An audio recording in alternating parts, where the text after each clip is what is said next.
Now on BBC4, from low points like walking out from the cast of Cellmates and battling the pitfalls of being bipolar to the many undoubted successes, Mark Lawson talks to Stephen Fry.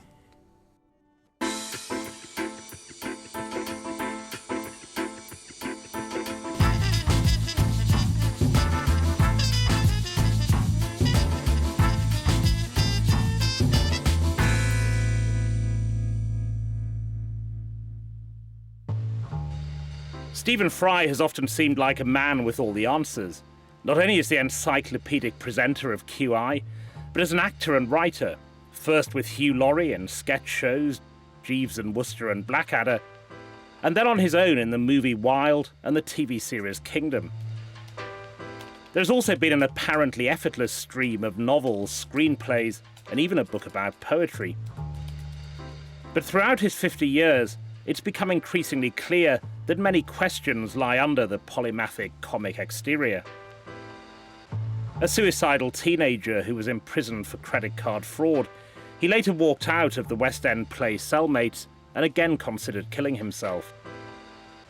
He recently revealed in a TV documentary that he suffers from a severe form of depression, bipolarity, which causes dangerous mood swings. You're coming up to your 50th birthday when people are supposed to take stock. How does your life compare with the expectations you had for it at this point? I would say almost every aspect of my life has exceeded the expectations I would have had at, say, the age of 15. I couldn't possibly have imagined that things would have turned out so pleasingly. I can remember I'm one of that generation that used to watch Parkinson, and there was still that sort of glamorous end of Hollywood, you know, the Cagneys and things. The idea that I would ever be on Parkinson was preposterous. The idea that I would be stopped in the street for my autograph was a really unimaginable, unattainable golden city. On your website, in a recent entry, you say Stephen Fry is now a man content. Given what you've been through, the various emergencies in your life, which we'll talk about, it can't really be as simple as that, can it? No, it isn't. And actually, I didn't write that. I mean, it's my official website, but there was a sort of guy who interviewed me, and I said, by all means, put in whatever your gloss on the interview is, and he put a man content. It sort of suggests someone who had fires of rage and purpose built up inside him, and they've now kind of gone down to a small little happy little warm twinkle rather than the inferno they were. And I don't think I was ever stormy in quite the way some people I know are stormy, but I don't think I'll ever be content in quite that way either, which is not to say that I'm interestingly morose or interestingly unstable, particularly. I suppose it's quite well known that I have a mood disorder, and so, you know, I go in cycles of elation and depression. But if there's a mean to that, then that's what contentment is in anybody's life, really. It's neither happiness nor misery, is it? And for most of the time, one yearns for that if you're someone who tends to peak and trough in your moods. Well, I was alluding to that, the mood disorder, because we're some distant now from the two-part documentary you did, in which certainly on screen you seemed appalled and surprised by the realization of how serious a problem, at least the medical profession, thought you had. 0 on that scale is somebody who has absolutely no features of being bipolar at all. From what you've told me, you would score probably about 70.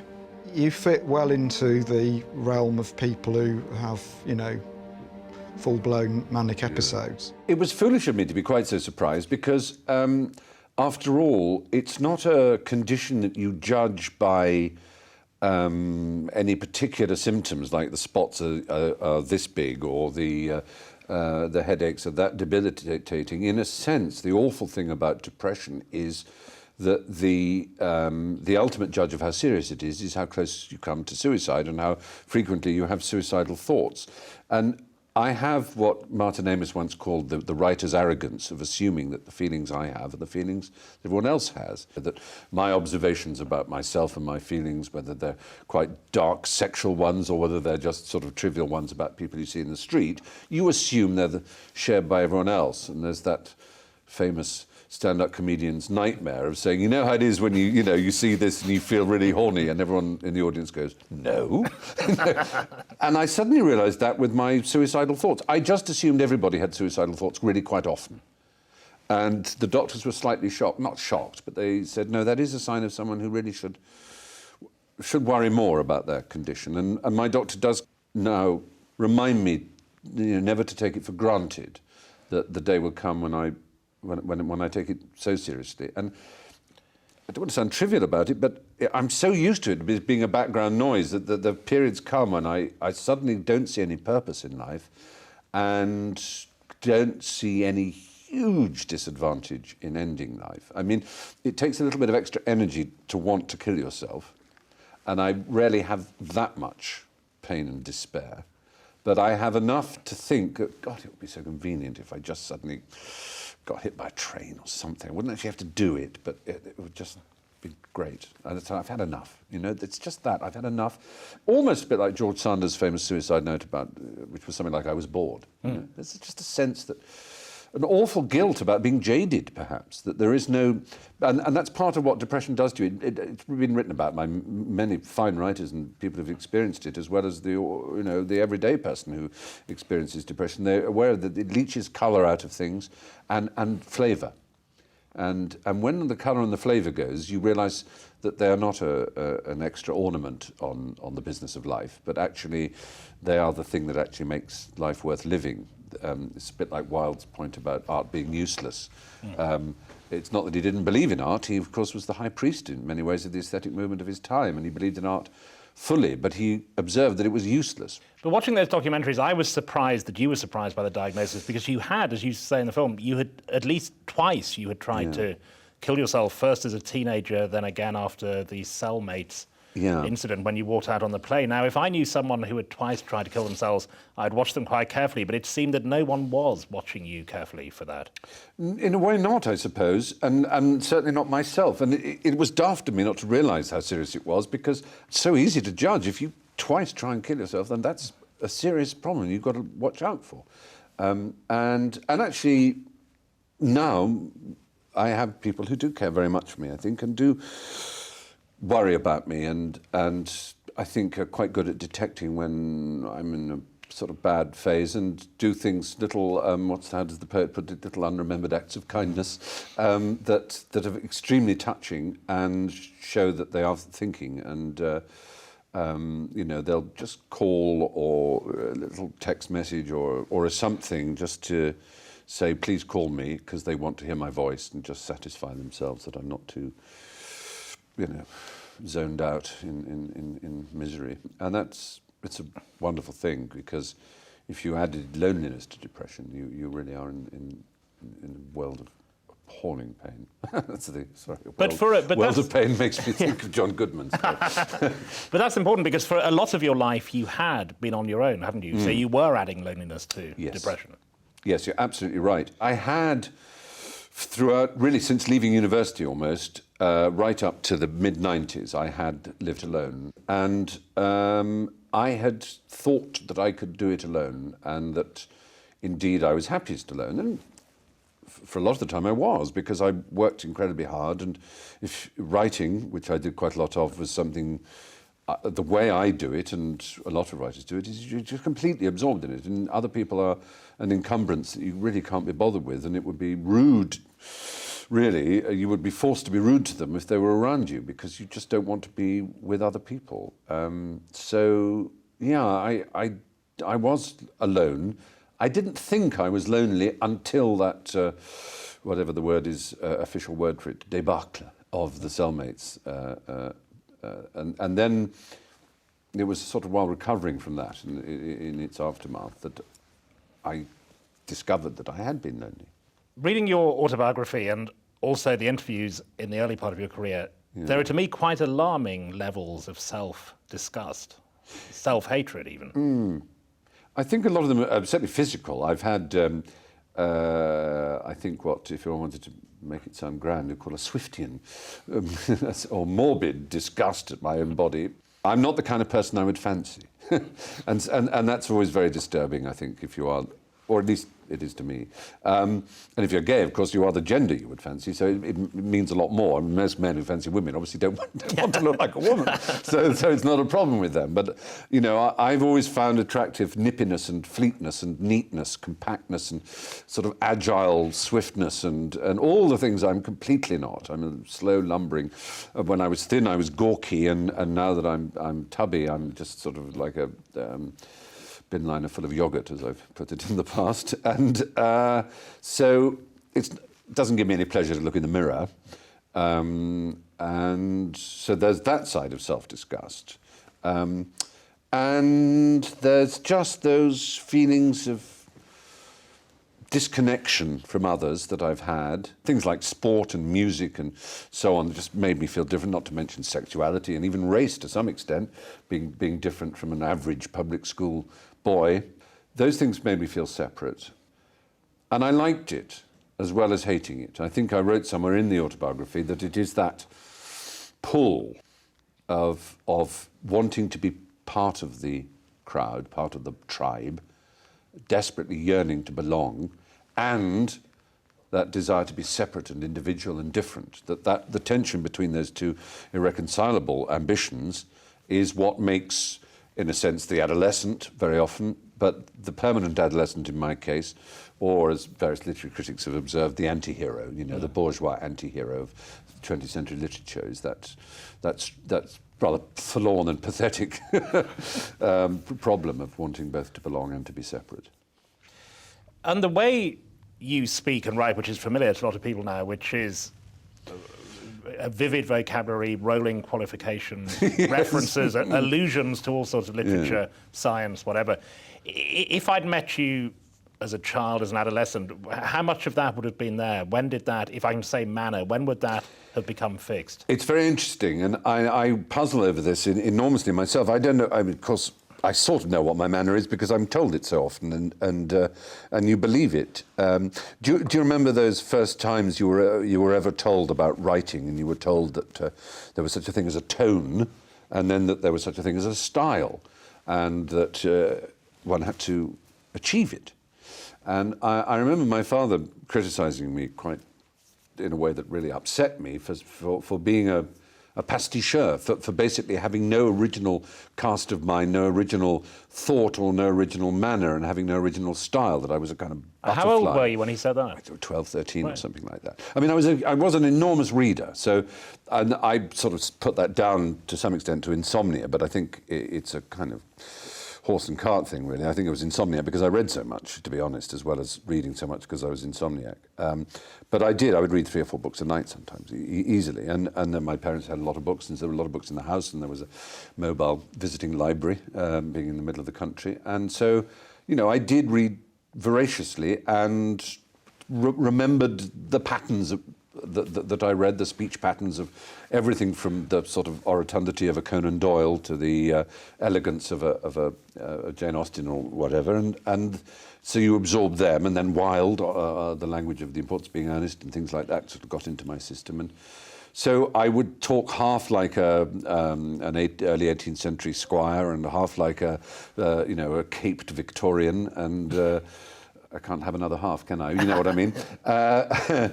There was this sense of this preposterously posy child who was trying on different verbal, intellectual clothing all the time. And eventually, suddenly, a particular look sticks, or a particular style seems to emerge. There are certainly the 3 W's, Woodhouse, War, and Wilde were big in my universe there, and were an influence. But that period of reading and trying on those voices, it was crucial to your acting career, as it turns out, wasn't it? But you went on, you played Wilde, but yes. Also that character, which is there in General Melchett, is there in many of your characters, Jeeves, that the upper class figure, English upper class figure, has been crucial to your acting persona. Yes, it has, and I think it's that thing, because I'm not quite the real thing, not quite the top drawer. You know, there are certain sort of British actors like Jeremy Child or whatever, you know, who the sort of Etonian baronets who actually are the real thing. Nigel Havers, he's the real thing. Havers, exactly, those sort. They are possibly too close to be able to mock it in a strange kind of way. But I was, I suppose, a kind of snob when I was a teenager, in as much as that fantasist part of me that loved the worlds that were painted by Woodhouse and by Evelyn Waugh. I thought they were fascinating. And it's not that I actually ever wanted to be mistaken for a duke or anything, but I found them simultaneously funny and preposterous, which is almost a quotation from a diary entry of Alan Bennett's once, actually, when he's writing about a time when he went for a walk. He had this band, and it was a band of the Royal Marines or whatever, beating a retreat.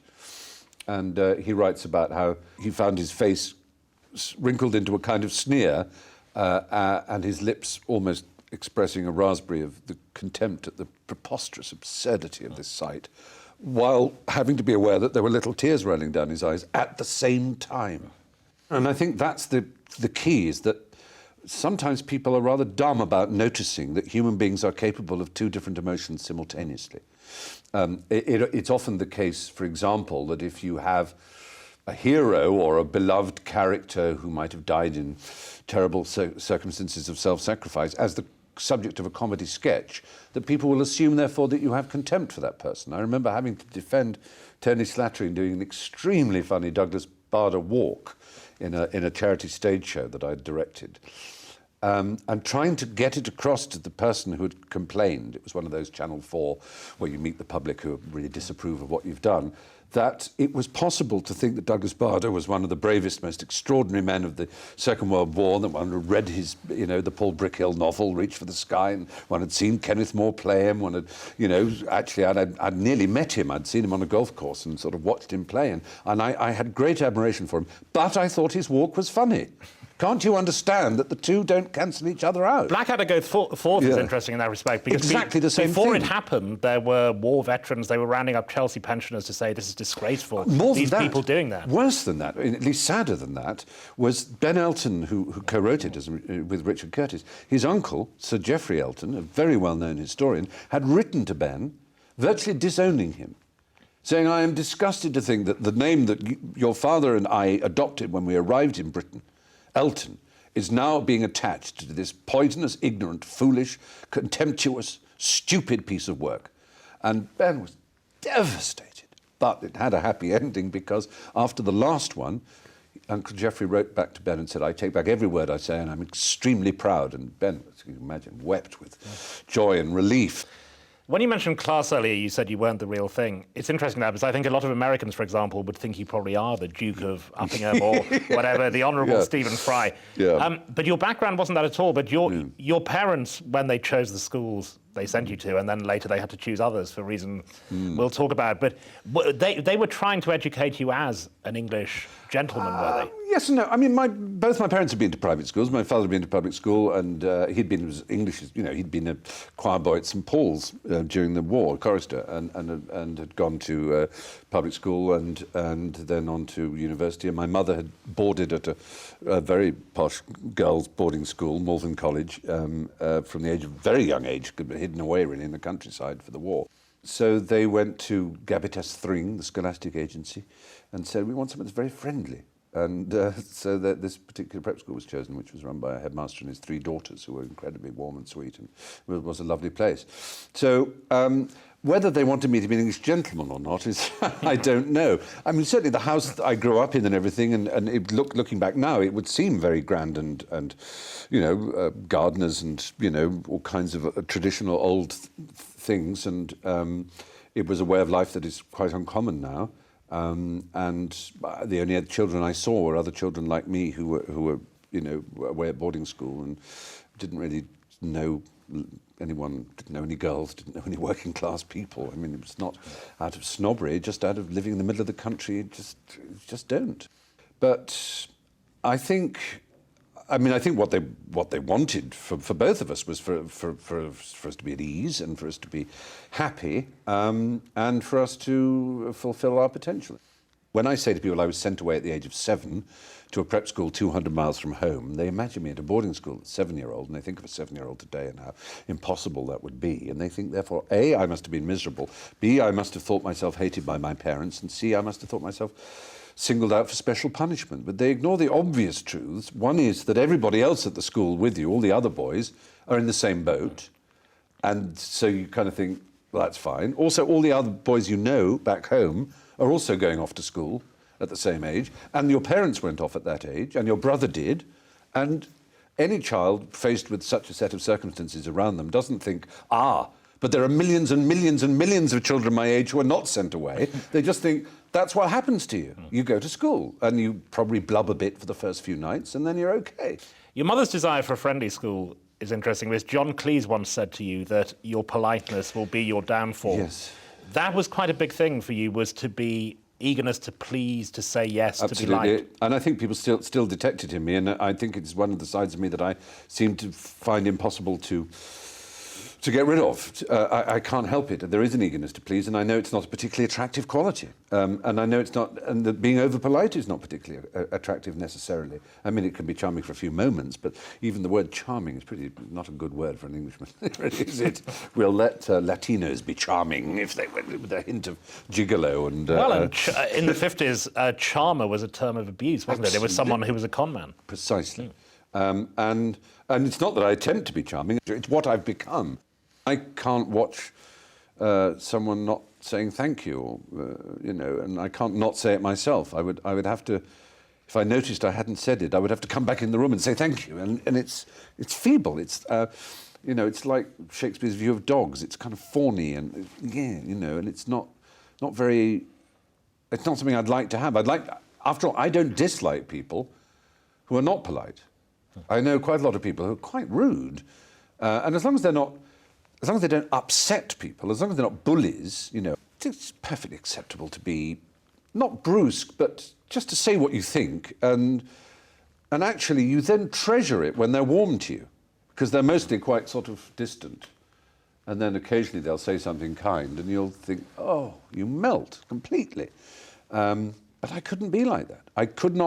I would see myself being exhibiting hauteur of some kind or being cold to someone, and I would just collapse. And you once had to leave a lunch because your host was being rude to waiters. Yes.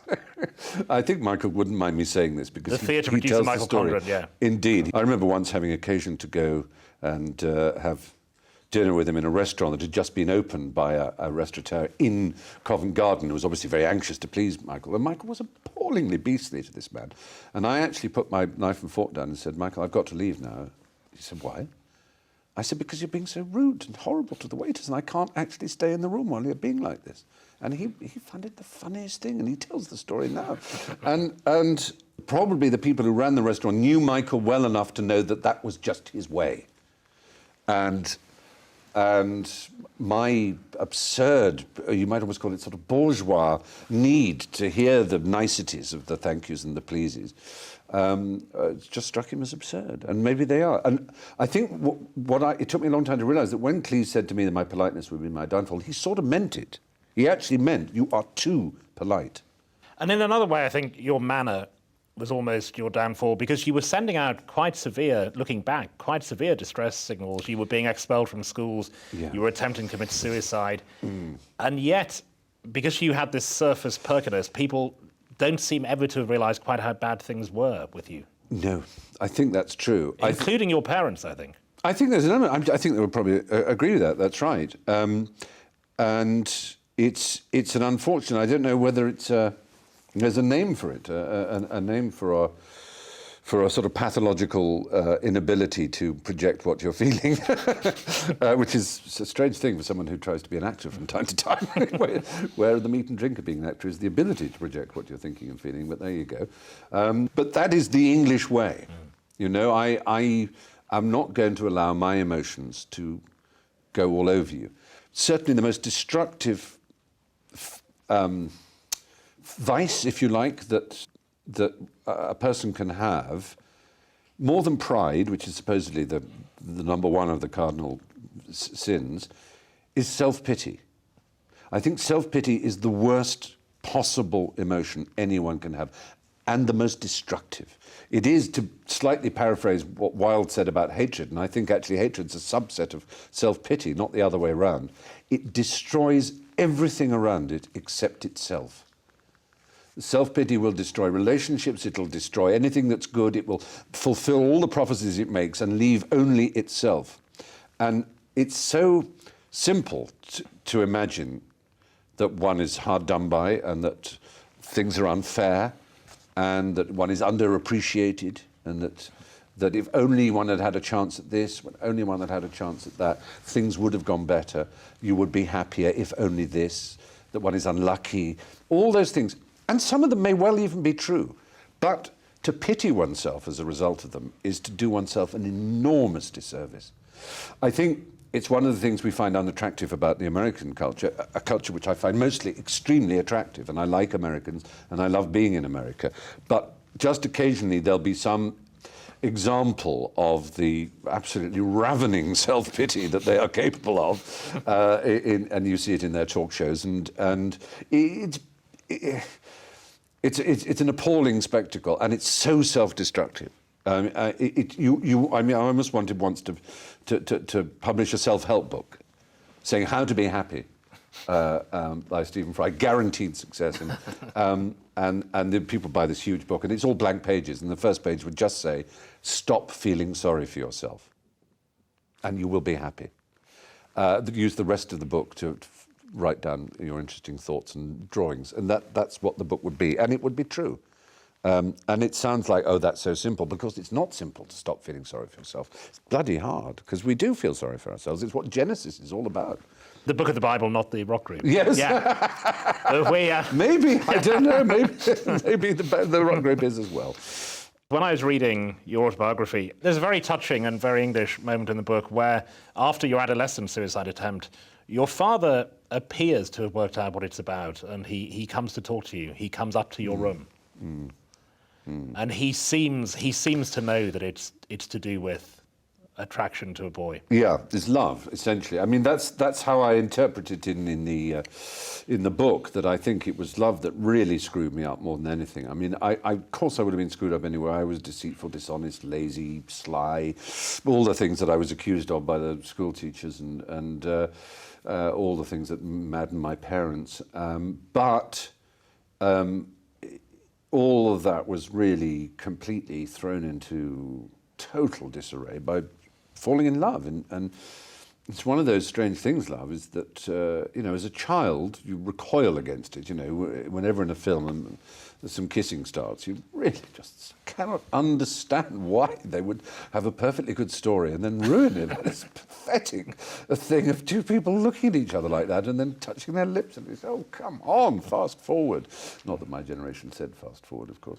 And then suddenly it hits you and it all falls into place. You suddenly understand why almost every novel that you've ever read is a love story. You're suddenly connected to all these extraordinary voices that have passed you by before it had hit you. But you also feel a kind of cursed. You feel that welcome pain, and for me it was just so colossal, so catastrophic in the proper sense of the word, not necessarily disastrous, but absolutely life-changing and turning, and I just knew that nothing would ever be the same again. It just altered everything, and it sharpened my senses, and it made me, all the drippy, obvious things. It made me love poetry more, and painting, and nature, and landscape, and it all connected up into one great thing. And you wrote a vast epic poem. I did. I wrote a sort of parody of Don Juan. It was about catching sight of the loved one for the first time. I mean, that's the thing that so shocked me, was that it was so instant. I didn't gradually fall in love with this boy. It was the moment I saw him, I was completely devastated, absolutely devastated by it. And I would go miles out of my way, I would learn his timetable just in order to be anywhere close. And of course, one always felt the universe was conspiring in one's favour, because there were so many coincidences where I hadn't worked out to be close to him, and I'd suddenly find myself right next to him in some queue or something, and it just, the whole body would go electrically weird. And so I was always trying in poetry or anything else to recapture that extraordinary thing that the very first time you cast eyes on someone, you are completely enthralled to every part of them, and the way that it transforms every part of them. But when someone is beautiful, every part of them, their elbow is astonishing. You know, the way clothes hang on them is so much more classy than on anybody else, and their feet are gorgeous, and every single part of them is made beautiful. And that to me was just, I mean, it still is the great miracle of human life. And what happened to this boy? Is he now head of the Home Civil Service? I'm not going to give too many details about it. It was an embarrassing, but he has a very successful career, yes. Very successful indeed. And have you been in contact with him subsequently? No. His wife got in contact with me, oddly enough. She read the book and he said that he recognised, she, etc., wanted me to know that it was fine. So that was rather nice of her. And your father, as you recounted in the book, the way he broached all this was it involved tarot cards. Yeah, it was so odd and so unlike him. It was most peculiar. It was his way of, I think, trying to objectify it. Is that the word? I'm not sure. Trying not to make it look as if he had seen through me, but that it was I think he thought it was a kind of way of doing it or something. So what he said was that he'd met a tarot card reader who had told him that love had come into your life. Yeah, that's right. Basically. And let me say, he's a physicist, for God's sake. You wouldn't think the bollocks of tarot cards. It was strange, but touching, because he was trying to say that he understood. Yeah, exactly. And God knows, I don't know what it's like for a parent. I mean, it seems a short time ago because it's in my own lifespan, and one refuses to regard that as being a huge amount of time, although now it's half a century that I've been on the planet. But it was still a bigger deal then than it is now to have a gay son. The word gay wasn't used even, and there were suggestions that it was an illness, and that it was a medical condition that could be sorted out, that it was certainly a dysfunctional thing to be, and that even if none of those was accepted, it was pretty much accepted that it would leave you a life of loneliness and of a sort of outcast state. So even if you were as sympathetic and as tolerant as you like, it's, oh dear, well, you're either going to have to go and live abroad in some more sympathetic climate, or you'll find somewhere some little sunny island. So there's a sort of sympathy as much as understanding, which is now, of course, would be nonsense. It's a totally different world, and it's a much better one to be born gay in, no question. And the credit card fraud, do you regard that as an absolute one-off, an aberration, or do you fantasize about robbing banks, plundering pension funds, that kind of thing? No, I don't at all. I regard myself now as painfully honest, and actually I really dislike dishonesty, and I don't know, it was a strange phase of dishonesty, and I shudder to think of it. It's horrible because of what it does to others. It does upset people, and of course we all know as householders and car owners what it's like to be burgled or have one's car window broken. And I try extremely hard not to get too upset about it for two reasons. One, because I can sort of just about do the thought experiment to understand what it's like to be some kid who does these things. I don't expect a 15-year-old grown up on an estate to have a fully fledged bourgeois sense of property and meum and teum. Plus, I don't want to have that much of a sense of an investment of my identity in my property either. I don't want to get incredibly upset by the idea that I no longer have this object. Now, obviously, if I lose my phone later this afternoon or tomorrow or something, I'm going to be so angry about it because it's immensely inconvenient. But at least one should have it as an ideal not to get too upset about the loss of property. When the film of your life is made, which you speculated at various points about this, but the big moment in the first act will be, and people will think it's been made up, but you write about this, is when your mother comes to see you in prison and she has a batch of the Times crossword. Cut out the Times crossword, and she pushes it under the grill. Pretty extraordinary moment, that. It was extraordinarily touching. It said so much. My mother has always had enormous faith in me and always had great belief in me and in my future and in my, capacity and so on. And I remember when I got thrown out of Uppingham and then thrown out of another school, and there was this college in King's Lynn, NORCAT it was called, Norfolk College of Arts and Technology. And she went along with them to talk about what course I was going to do. And she said, "And what about an Oxbridge scholarship paper or something?" And they just went, "I don't think that would be appropriate." My mother was outraged. "Yes, it would."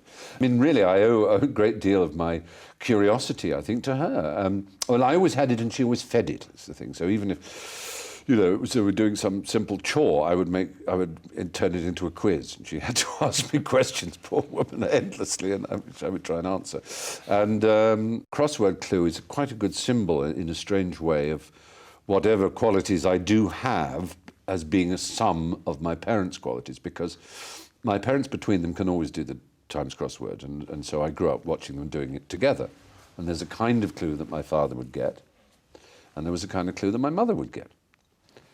And when I started looking at these things, I found that I could do it on my own, because I had that part of my father and that part of my mother, which meant that I could do it. But to her, it symbolised her faith in me, her belief in me, and that thing that I was the sum of her dearly beloved husband, and they are one of the great couples I've ever met, And so she saw me as that, I think, and so it had all that wonderful sense of unconditional love that only a mother can provide. We haven't mentioned Cambridge University, which your teachers hadn't believed you would get into. Your mother did. It's unusually significant for you in two ways. One, that people hadn't expected you to get there, which you did, and it's when you started to turn your life around. The other is the people you met, Emma Thompson, Hugh Laurie, who became hugely significant. Yes. The first, because it's always interesting in double acts, the very first meeting with Hugh Laurie. I'd seen him on stage because his first year, he'd gone up to university to row. He was a fine oarsman and had rowed internationally for under-18s for England and so on. And so he was obviously going to get his rowing blue, but in his first year he got glandular fever. And some fellow Etonian had said to him, "You're a funny sort of fellow, why don't you go for the footlights?" So Hugh thought, "Oh, okay." And I went to see the Footlights review, and there was Hugh being brilliant, and Emma as well, who was the same year as me, and they were all the same year as me, and I thought, "Gosh, he's very good." And he did a brilliant American accent. And I remember thinking, "God, he can do a good American accent," which turned out to be very true. It now makes him, $1 million an episode or something in House. He does pretty well, certainly, yeah. But and I knew Emma because I'd done sort of straight plays, as actors would say, serious sort of Shakespeare's and things like that with Emma.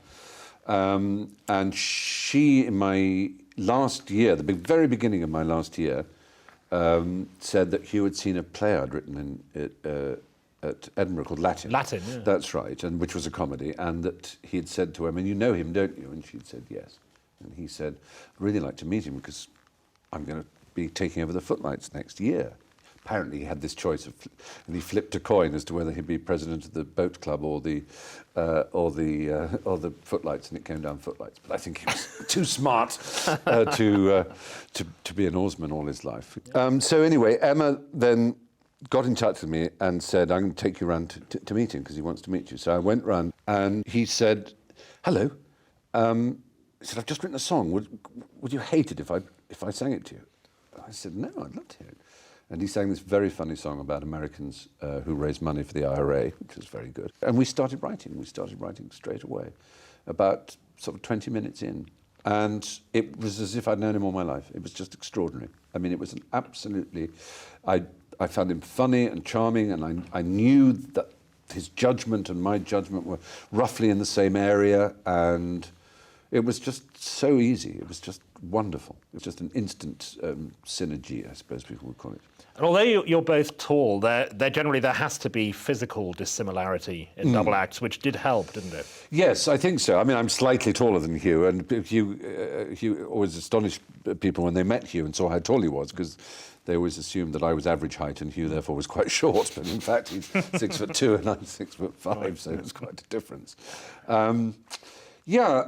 Generally speaking, the relationship, although it wasn't consistently so, was that I'd be the rather verbally mouthy one and he would be the rather more charming dumb one. And certainly in some of the early sketches we did that were successful, things like sort of master classes in which I'd be the pompous teacher and he would be the rather sort of, not exactly gormless, but not either particularly sharp pupil, because he had the big round blue eyes and so on.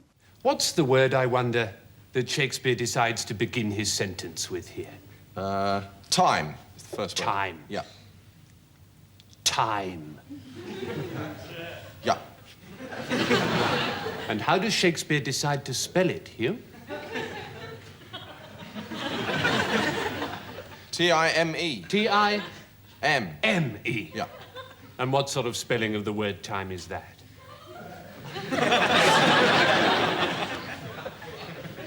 Well, it's the ordinary spelling. It's the ordinary spelling, isn't it? It's the conventional spelling. There were other ones where occasionally the roles were reversed. We both had the same sense of guilt, I suppose, that we were aware just as we were leaving Cambridge that the wind was blowing from another quarter. Alexei's sale had started up, and Rick Mail was beginning to make a noise in the world. So we thought, oh, well, of course it's too late. Naturally, our timing has been abominable. No one's ever going to want to know anyone from the Footlights anymore. It'll all be this alternative stuff. So we felt incredibly lucky and grateful and guilty that we won this first Perrier Award, and then were asked to do the show in London, and then the BBC asked to do it, and then we got this series with Granada, in which we were put together with Ben Elton and Robbie Coltrane. So there was this thought that these young people had just left university but were different. We've got this Cambridge sort of tradition, but we've got these young spiky ones as well. Well, they're looking around now. I think they may just be beginning to get a little bit suspicious now. I think they may have sensed the camera. Have they rumbled opposition? I think they've rumbled the position. Pull out. All units, trouser. All units, trouser. Pull out. There have been double acts who ended up not speaking to each other, communicating through lawyers, separate dressing rooms, Yes. all of that. Yeah. You never had any of that with you? No, not at all. We're incredibly lucky in that regard. Although we often say that almost everything in which we regard ourselves as being lucky may well actually be a curse. The fact that we haven't had these stormy relationships, the fact that we haven't fired people, and the fact that we haven't formed companies to make money and do co-productions with other people and things, is we're all very pleased about. But then we think, well, maybe we would have been more successful if we'd done all of those things. We'd been really taken control. But we just felt slightly embarrassed to be where we were, slightly not worthy, slightly... we couldn't pretend to be, of the streety. We couldn't go, right, okay. We're just hopeless. So that wasn't going to fool anybody. So we'd had to be who we were, but we were aware that was no longer an interesting thing for anyone to be, that it was an old hat. But we hoped that people would overlook the disadvantages of public school in Cambridge and be nice to us and allow our true voices to come out. Right. No longer can ordinary people such as we use an ordinary word like gay in an ordinary example of the great British sentence. Without people thinking that you mean puffy. It's a disgrace. Yes. And there's another one, you see. Puffy. You can't say that anymore. Of course you can't. Used to, all the time. Yes, but now people think you mean arse bandit. Our show was quite old-fashioned. We didn't really want, moving graphics and all the things that were just beginning at that time. Even in its day, it looked quite sort of staid in terms of the way it was shot and made. And we didn't want to go for parodies and instant catchphrases, and our parodies were not really parodies of anything specific. If they were parodies, people would say, who are you being that? What programme is that? We say, it's not really any programme at all. It's just, and so we were almost bloody-mindedly didn't do things that would make us popular, which is incredibly stupid, really. There is a feeling that one aspect of showbiz you found very hard is criticism, that you have found that very hard to take always. I have. I have to say, if you can't mellow in your 50s, then you're never going to mellow. And I have mellowed in that regard, and I know that I was incredibly prickly and thorny and was very contemptuous of criticism, and indeed used to make severe remarks about the days when you were doing it. Indeed, the late show and things like that, late review, and I mean, it is a very mockable thing to be a TV critic, a pundit on hire for any critical thing, and Hugh and I used to do, these critics who would talk about the number of levels on which things worked and so on. I was really 17, I counted 18, and all that sort of thing. But now, as I say, I've mellowed, and also the fact is I don't read newspapers anymore, so I don't really read that much criticism of myself. In fact, I don't read any of it. I tried desperately hard to make sure everybody I know knows not to say, oh, I saw that awful thing in the Mail about you. I hope you're not too upset, because I won't know about it. I genuinely will not know. When did you stop reading? 7 years ago. Yeah. I mean, I haven't subscribed to a paper for 20 years, but I genuinely don't read them anymore. And was that because of something written about you? Not necessarily. I mean, that didn't help, I have to say. I mean, I have to be absolutely frank and say I've had an incredibly good ride from the newspapers. I've got nothing to complain about. I mean, the odd person may have said nasty things about me, but gosh, compared to what some people have to put up with, like Ben Elton, for example, or bless him, George Michael. So it was completely improper of me to claim that I've been savaged and cornered, and indeed that they've dug into my private life or done anything particularly unkind. So that, that said, it's also true that I hate reading negative things about myself because they stick in my mind for a very long time. And I can remember almost everything unpleasant said about me, and I can't remember anything nice said about me. So in that sense, that's true of most actors, I'm sure. So I just prefer not to know. But when you directed your first film, Bright Young Things, you must have wanted to know what the reviews were. Well, of course you do. Because it affects whether you can make another one and how it will exactly. do. I'm an executive producer on it anyway, so you have to know the whole thing of it. You have to know everything about it, really. And you get sent books of cuttings. And actually the TV series I'm doing at the moment for ITV, Kingdom.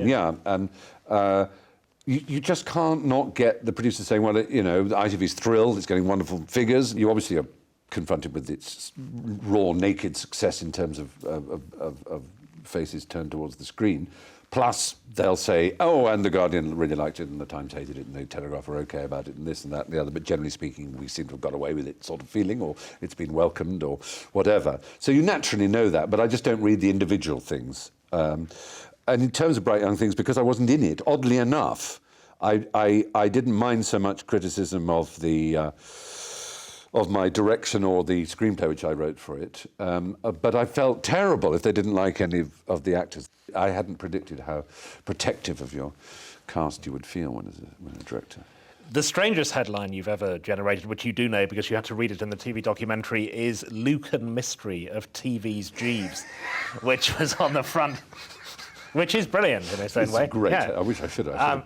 Cut it out and had a facsimile of it, really. On a day, when he disappeared from Cellmate, that again, there are still theatre critics who talk about doing a Stephen Fry, which is seen as sensitivity to reviews. They still believe you left because of the reviews of that. And I'm sure the reviews didn't help, and I'm sure they precipitated the action. I've a very strong feeling, though, that if I hadn't gone that weekend, I would have gone another weekend and very close to it. And maybe the reviews tipped me over the edge. They certainly contributed to this feeling that I had that I was a failure, which was a strong thing at the time. That I didn't know how else to put it. I don't think you put in a goodbye letter, I feel lonely, so I'm going away on my own, because that doesn't make any sense. I don't know what my feelings were. It was just an overwhelming confluence of incredibly bad feelings that I had, incredibly negative feelings, which expressed themselves essentially as a kind of desperate pain and misery and distress. I felt stricken. It's very hard to say. It's an odd thing, isn't it, that we can't really remember pain. We can remember having it, but you can't bring it back. I just remember it as being perhaps the most overwhelming feeling of distress I've ever been in, and of acute, world-ending misery. And that's the point. It was impossible to conceive of any future for myself of any kind. And whether, as I say, it wasn't helped by the fact that I wasn't enjoying my experience in Cellmates, and I don't think I was very good in it, and suited to it, and just not comfortable. Every now and again I bump into someone who says to me, I'm one of those few people who saw you in summer. I thought it was really good. And I go, thank you very much. And now you tell me. But it really isn't. It really wasn't precisely because of that. But again, this thing we talked about earlier about not being able to say things to people. You couldn't say anything to Rick Mayall, your co-star, about it. And that's the ultimate betrayal, actually, isn't it? It's more... just, why couldn't he say, and we could have sorted something out, we could have given a week off, we could have done this, we could have done that, all of which was possible. And and I wouldn't have needed to threat. Either you are nice to me and help me with my problems, or I walk out, because that wouldn't have been it. It's a very odd thing. The richest resource we have, we're always told, and we always tell ourselves, is our friends. And yet, and the way I put it is like this: if you were to develop, you, Mark Lawson, were to develop a strange wart on the end of your penis, it's a strange, you wouldn't show it to your mother, would you? Or to your friends? But you'd quite happily show it to a complete stranger, a doctor.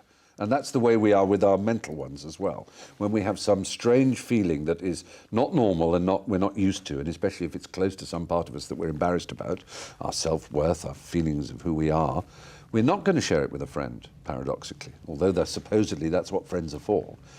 But we will share it with some strange psychotherapist or psychiatrist somewhere. So in that sense, they are the equivalent of our genital warts. We've talked about the many things you've done, and there have been an enormous number of them. There's been acting, directing, presenting, novels, poetry, more recently plays, screenplays. Do you have a preference among those professions?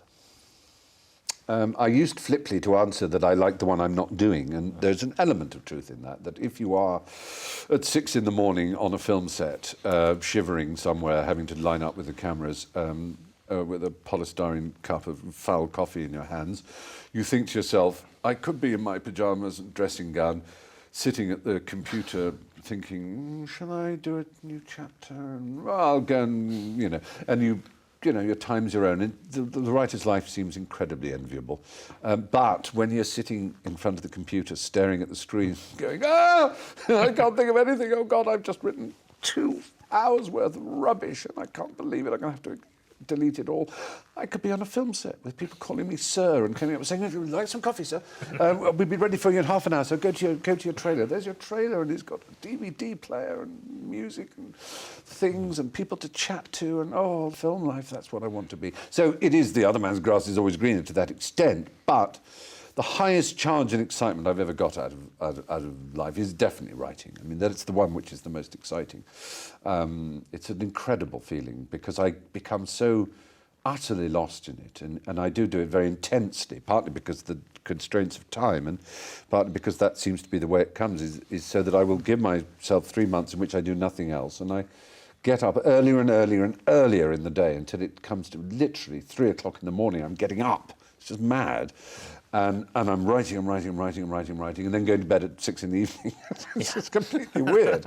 But I just love that feeling of getting up and feeling the dawn break and the birds sing and just writing away, being the only person in the universe. It's just a fantastic feeling, and this thing that overcomes you. And no novels for 7 years or so now, is it?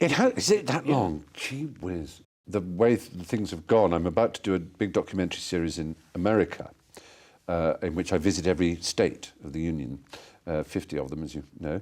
And I'm very much looking forward to that. And there is a book I'm doing for that, as inevitably there is with these things. But I think it is interesting. I mean, I think it would be a jolly useful book. I'd love to have a book in which was divided into 50, if you like, and it would be personal as well. It's not just a fact book about America, but 50 of these states. And whenever I go to America and talk to American friends and things, with the exception of those who grew up in Hollywood or in the middle of Manhattan, which surprisingly few did, just as I know surprisingly few people who grew up in the middle of London, they all have a state identity. They are, I'm an Oregonian. And you think, I don't know what that means. And I'd love to find out. So I'm really looking forward to this great tour around these states. So that is my next book, obviously, will be connected to that series. But after that, in other words, September 2008, maybe, I will be able to write a novel. Bringing this back around to where we started, in the documentary, you were having to come to terms with how you would deal with the bipolarity, drugs, or simply lifestyle changes. A year or more on from that documentary, what have you settled for in the end? Oddly enough, the lifestyle change I've recently chosen has also involved drugs, because, this is really weird, I thought, well, sometimes when you can't change anything about your mood or your feelings, one part of yourself that you can always change, agony as it may be, is your body. It's just a sort of displacement perhaps, but it's a reminder that you do have control over that thing that is Stephen Fry, and part of that thing that Stephen Fry is this pair of legs and that fat tummy and that part of me that's addicted to nicotine. And I thought, with tedious obviousness, as July was approaching and the end of smoking in public, this would be a reasonable time to give up smoking. And also because I'd just delivered 2 scripts, and so I'd done a major bit of writing, and writing and smoking are very hardwired as connected in my brain. And so I went to my doctor and I said, now I've heard of this pill, which actually started life as an antidepressant, oddly enough, a happy pill. And it was discovered to have this weird side effect of turning people off tobacco. So apparently, I don't know, a certain percentage it works with. So I've been on this for about a month now, and I've not been smoking. It's just been extraordinary. But it's also had the side effect of making me slightly dopily cheerful. I mean, not dopily in the sense of lack of energy, but just slightly pointlessly cheerful in a way that I'm not usually. So, and I'm not sure that I like it. But no, it's not, you know, that famous Auden thing about don't take away my devils because you'll take away my angels too. That's unquestionably been a fear in my mind that bad as it can get, and I never want to get it as bad as it was in '95 in the cellmates business or in earlier periods of my life. And it would just, you know, I'm determined that if I feel it getting that close, if the wind starts to blow from that quarter, I will ask for help shamelessly and unembarrassedly. But on the other hand, some of the creative edge from the the hypomanic stages, and even some of the energy you get from depression, because depression isn't all lassitude. There are mixed states that are very common as one overlaps the other.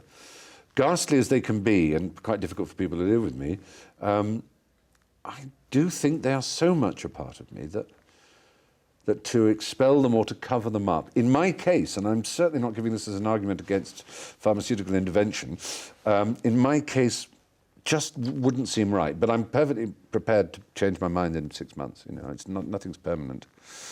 And in the documentary, there was a reference to sorting it out in the past with alcohol and street drugs. Yeah. Now, you're not going to run for president, so you can be as honest Oh, as absolutely, you wish. yeah. No, I had many years. I took a lot of cocaine for many years. In fact, I found it almost impossible to be out in public without it. I mean, it's unfortunately such a tedious and common story to hear from celebrities that I almost feel embarrassed to tell it, because it's like, oh God, him too. He wants to join this club. But it is true. I did do a great deal of the stuff. And with it goes alcohol. I found that I could drink virtually a bottle of vodka in an evening with cocaine would somehow not affect me.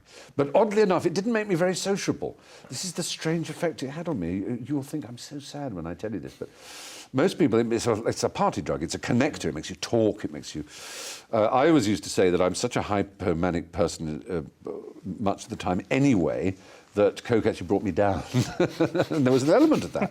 It would make me want to drink. I'm going to my study with a bottle of vodka and in a pint mug and a tonic water and a great huge fat wrap of cocaine, and I would either play, please don't hate me for this, computer Scrabble against myself for hours and hours and hours, or I would do like spectator and listener style crosswords, one after the other after the other, and I just loved that, and so I get lost in that, and then eventually 5 o'clock would take 2 Ambien type sleeping pills and fall asleep.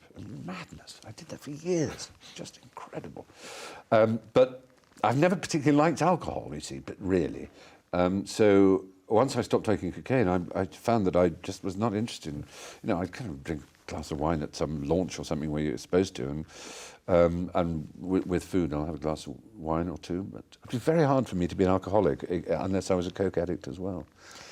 So although you didn't write it on the website, Stephen Fry is now a man content and avoiding glibness, there is, whether it's anti-smoking drugs, whatever, there is some truth in that, isn't there? I think there is. I think, I think the bustle and noise of my life has quietened down to some extent. But what's interesting to me is that I'm probably working harder than I've ever worked in my life in terms of projects, if I want to call them that.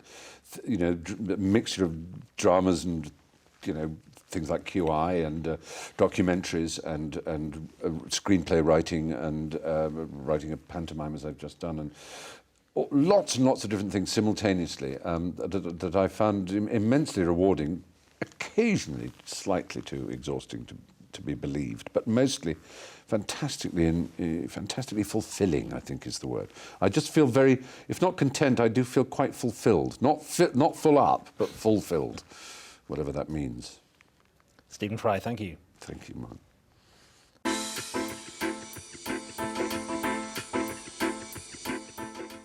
Next on BBC4, Grandeur and Obedience, Sir Kenneth Clarke's Civilization. Then comedy with Fawlty Towers with the Waldorf salad at 8:55. And some things that make Stephen Fry feel guilty at 9:30. Bless you.